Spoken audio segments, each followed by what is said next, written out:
ఆంధ్రప్రదేశ్ ముఖ్యమంత్రి వర్యులు నారా చంద్రబాబు గారి మీద వారి తల్లిదండ్రుల మీద అనుచితమైనటువంటి వ్యాఖ్యలు చేస్తూ అసభ్యకర పదజాలంతో దూషించినటువంటి మాజీ మంత్రి అంబటి రాంబాబు గారి మీద కేసులు నమోదవడం, ఆయన అరెస్ట్ అవ్వడం, ఇప్పుడు జైల్లో ఉన్నటువంటి నేపథ్యంలో నన్ను ఉద్దేశపూర్వకంగా పోలీసులు ఇబ్బంది పెట్టారు అంటూ అంబటి రాంబాబు కొన్ని వ్యాఖ్యలు చేస్తున్నారు.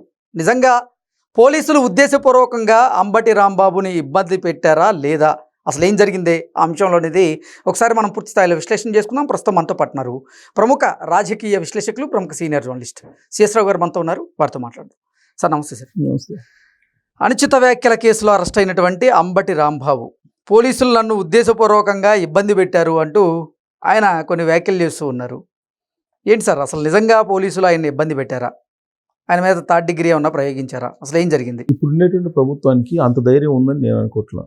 థర్డ్ డిగ్రీ ప్రయోగించి నేతల్ని జైలులో పెట్టి వాళ్ళని హింస పెట్టడం, లేదంటే ఇంకో రకంగా భౌతికంగా దాడులు చేయటం, ఇలాంటి పరిస్థితి ఉండదు. ఎందుకంటే చంద్రబాబు నాయుడు గారి అతి మంచితనం ఏదైతే ఉందో అది ఇబ్బందిగా ఉందని చెప్పి తెలుగుదేశం పార్టీ క్యాడరే భావిస్తుంది. 2 సంవత్సరాల నుంచి వైఎస్ఆర్ కాంగ్రెస్ పార్టీ వాళ్ళు ఏం చేస్తున్నా, ఏం మాట్లాడినా చూస్తూ ఉన్నారని చెప్పి విసిగెత్తిపోయారు తెలుగుదేశం పార్టీ క్యాడరు. అసహనంగా ఉన్నారు వాస్తవంగా చెప్పాలంటే. చంద్రబాబు నాయుడు గారు ఏం పట్టించుకోవట్లేదు. చంద్రబాబు నాయుడు గారు సహనం ఎక్కువ, ఆయన సహనమే మాకు ఇబ్బందికరంగా మారిందనేది తెలుగుదేశం పార్టీ క్యాడర్లో ఉన్నటువంటి ఒక అసంతృప్తి వాస్తవంగా చెప్పాలంటే. ఇప్పుడు పవర్ బ్రోకర్స్ అనేవాళ్ళు ఉన్నారు. ఇప్పుడు వీళ్ళు వైఎస్ఆర్ కాంగ్రెస్ పార్టీ నుంచి తెలుగుదేశం పార్టీలోకి వచ్చారు కొంతమంది. సో వాళ్ళు ముందు ఉంటున్నారు తప్పితే తెలుగుదేశం పార్టీ క్యాడరు, అసలైనటువంటి క్యాడరు వాళ్ళే ముందు లేరు అనేది జరుగుతున్న చర్చ. పార్టీలో అంతర్గతంగా కూడా చాలా అసంతృప్తిగా ఉన్నారు అని. ఎందుకు అసంతృప్తిగా ఉన్నారు? వాళ్ళకేదో చేయమని కాదు, కష్టపడి పార్టీని అధికారంలో తీసుకొచ్చుకున్నాం. ఇంకా 2019 నుంచి 2024 మధ్యలో అనేకమైనటువంటి దాష్టికాలు జరిగినాయి. దానికి సంబంధించిన రివెంజ్ తీర్చుకోవాలనేటువంటి ఒక కసి వాళ్ళల్లో ఉంది. దానికి చంద్రబాబు నాయుడు గారు పూర్తి స్థాయిలో సహకరించట్లా. ఒకవేళ ఏదైనా అన్నా కానీ మీరు కాముగా ఉండండి అని చెప్తున్నాడు ఆయన. అందుకే మన మంచి ప్రభుత్వం అని చెప్పేసి ఎవరైనా ఏమైనా అన్నా కానీ తలదించుకోవాల్సిన పరిస్థితి వస్తుంది.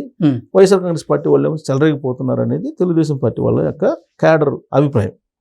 ఇలాంటి నేపథ్యంలో జరిగినటువంటి తాజా ఎపిసోడ్లు 2, ఏదైతే జోగి రమేష్ అలాగే అంబటి రాంబాబు గారి కానీ తీసుకుంటే ఆయన వాడినటువంటి పదజాలం ఎలాంటిది అనేది అందరికీ తెలుసు. దాని మీద ఆవిడ అరుణ గారి భర్త వీళ్ళిద్దరూ ఏదో ఆడ కనిపిస్తున్నారు లీడ్ చేయడానికి. బట్ వెనక ఉన్నది ఎవరు? తెలుగుదేశం పార్టీ వాళ్ళే క్యాడరే. కానీ తెలుగుదేశం పార్టీ క్యాడర్లో కూడా వైఎస్ఆర్ కాంగ్రెస్ పార్టీ కోర్టులు కూడా ఉన్నారు. తెలుగుదేశం పార్టీ క్యాడర్లో కూడా ఇదే విషయం చాలా సందర్భాల్లో చంద్రబాబు గారు కూడా చెప్పారు. సో వాళ్ళు మొత్తం మీద అంబటి రాంబాబు గారు మీద దాడి చేయడానికి ప్రయత్నం చేశారు. చేసినప్పుడు పోలీసులు ఆయన్ని రక్షించి ఆయన్ని తీసుకెళ్ళి నల్లబాడు పోలీస్ స్టేషన్కి తీసుకెళ్ళారు. నల్లబాడు పోలీస్ స్టేషన్కి తీసుకెళ్తే నల్లబాడు పోలీస్ స్టేషన్లో ఆ జీప్ కారు దిగంగానే ఎక్కడా వీళ్ళు దాడి చేస్తారని చెప్పి పరిగెత్తుకుంటా లోపలికి వెళ్ళిపోయాడు. పోలీస్ స్టేషన్కి వెళ్ళిపోయాడు ఆయన. ఇది అందరికీ తెలుసు, విజువల్స్ కూడా పరిగెత్తుకుని వెళ్ళిపోయాడు. ఇది పోలీస్ స్టేషన్కి వెళ్తే తప్ప వీళ్ళు దాడి చేయకుండా ఉంటారని పరిగెత్తుకుని వెళ్ళిపోయాడు కారు దిగంగానే. సరే ఆడు కూర్చున్నారు.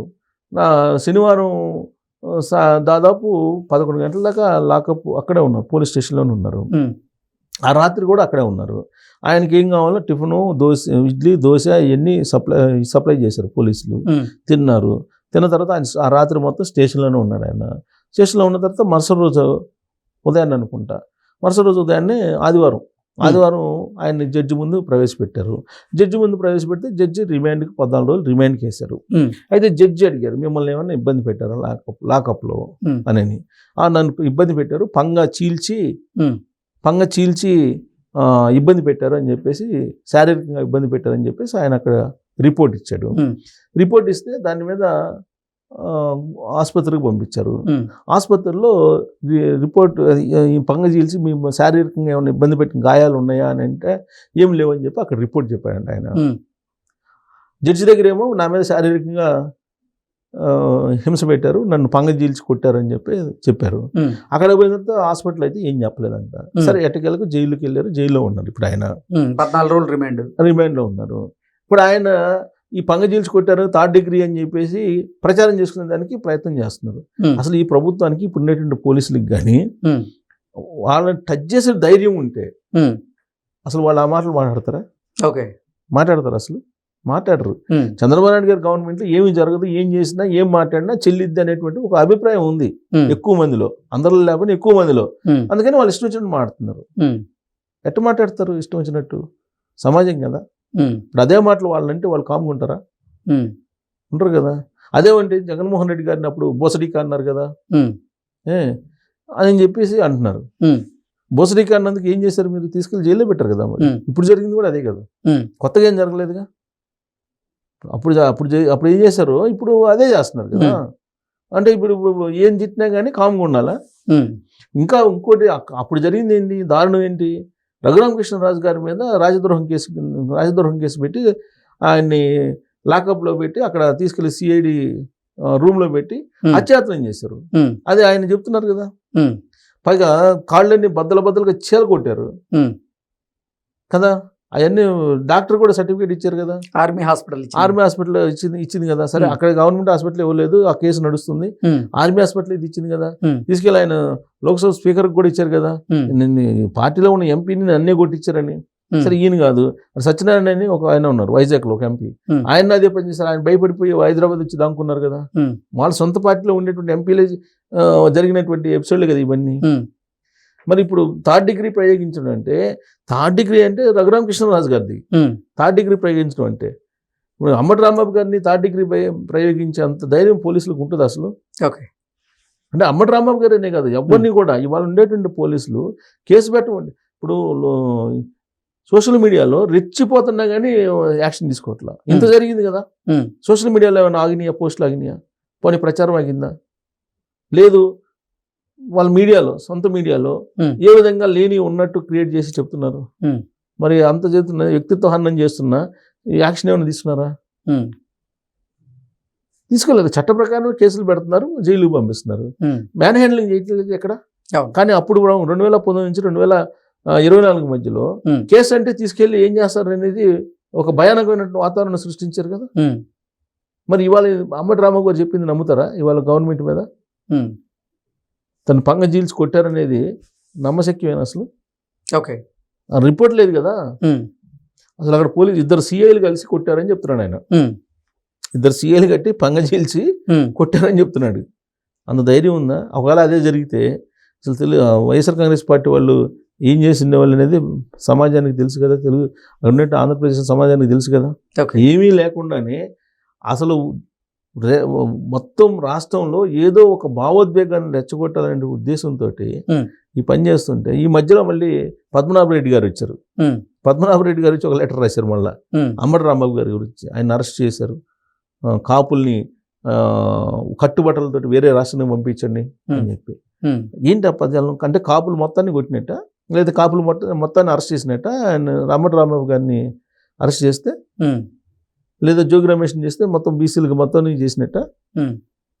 అదే ఇది పొలిటికల్గా ఆడేటువంటి డ్రామాలు ఇవన్నీ కూడా. ఈ డ్రామాల్లో నిజంగా పంగజీల్చి కొట్టారంటే ఎవరు నమ్ముతారు చెప్పండి? అంబటి రాంబాబు గారిని.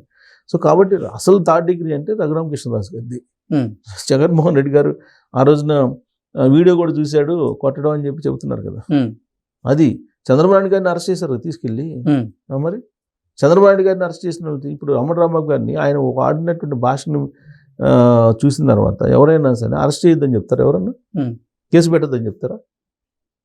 సో కాబట్టి ఇదేంటంటే ఈ ప్రభుత్వాన్ని వీళ్ళంత వరకు ఏదో ఒక రకంగా బదనాం చేసేసి రాజకీయంగా భావోద్వేగాన్ని క్రియేట్ చేసేసి ఏదో పార్టీని నిలబెట్టుకోవాలనో లేదంటే లీడర్లు నిలబెట్టుకోవాలనో చేసేటువంటి ప్రయత్నం కింద ఇవన్నీ జరుగుతున్నాయి అనేది తెలుగుదేశం పార్టీ వాళ్ళు కానీ లేదంటే ప్రభుత్వంలో ఉండే వర్గాలు కానీ చెప్తున్నాయి. ఓకే, సో దీని మీద మనం పంగజీల్చి కొట్టారనే దాని మీద అనుమానించాలి మనం. అంటే నిజంగానే ఆయన జడ్జికి అయితే చెప్పారంట. జడ్జికి అయితే చెప్పారు, డాక్టర్కి చెప్పలే. మళ్ళీ డాక్టర్కి చెప్తే ఎక్కడ కొట్టారు చూపించమంటారు కదా. సో డాక్టర్కి అయితే చెప్పలేదంటే ఇక్కడే కాంట్రడిక్షన్ ఉంది. Okay sir, thank you.